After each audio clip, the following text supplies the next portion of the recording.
Nous sommes venus à la source, dans la chambre de Don Bosco.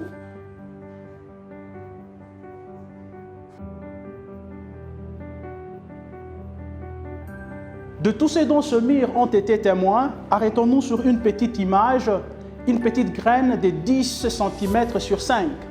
Le carnet sur lequel Michel Roua, à 16 ans, raconte. Le soir du 26 janvier 1854, nous étions réunis dans la chambre de Don Bosco lui-même, Rocchetti, Artiglia, Caliero et moi-même, dit-il Roua.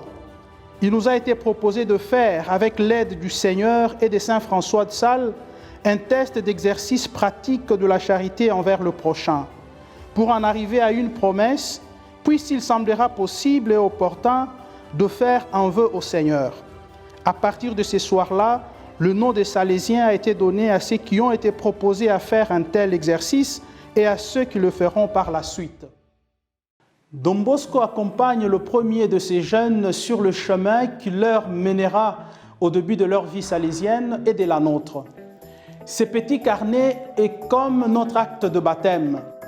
Ce soir-là, le nom de Salésien a été donné à ceux qui se sont proposés de faire un tel exercice et à ceux qui le feront par la suite.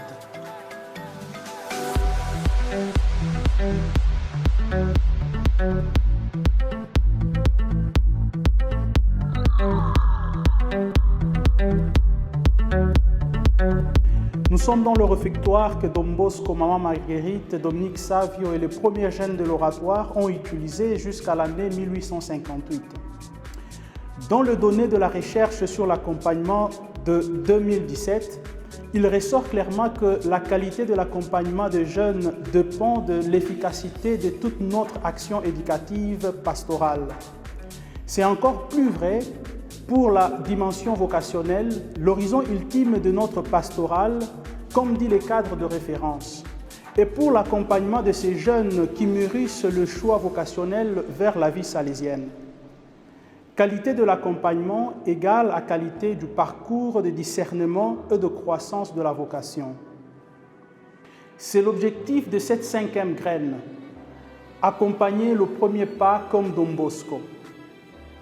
Redécouvrir l'art d'accompagner chaque jeune est au cœur de l'héritage pédagogique et spirituel que nous a laissé Don Bosco.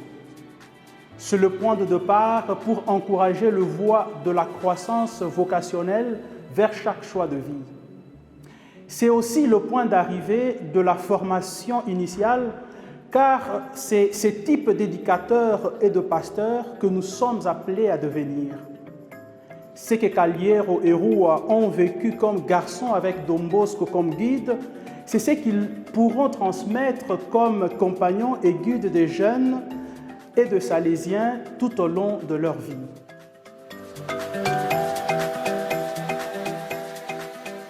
Comment s'est déroulée mon expérience personnelle d'accompagnement pendant et avant le prénoviciat?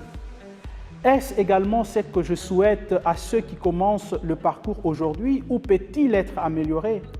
Quel est le niveau de la santé de ma province en ce qui concerne l'accompagnement personnel au sein de la pastorale de la jeunesse tel qu'il se déroule habituellement dans les différentes communautés? Quelle attention est accordée à l'accompagnement de chaque jeune sur son chemin de discernement et de croissance vocationnelle, quel que soit le voie à suivre pour son avenir? À Valdoco, comme à Emmaüs, marcher à côté fait brûler le cœur.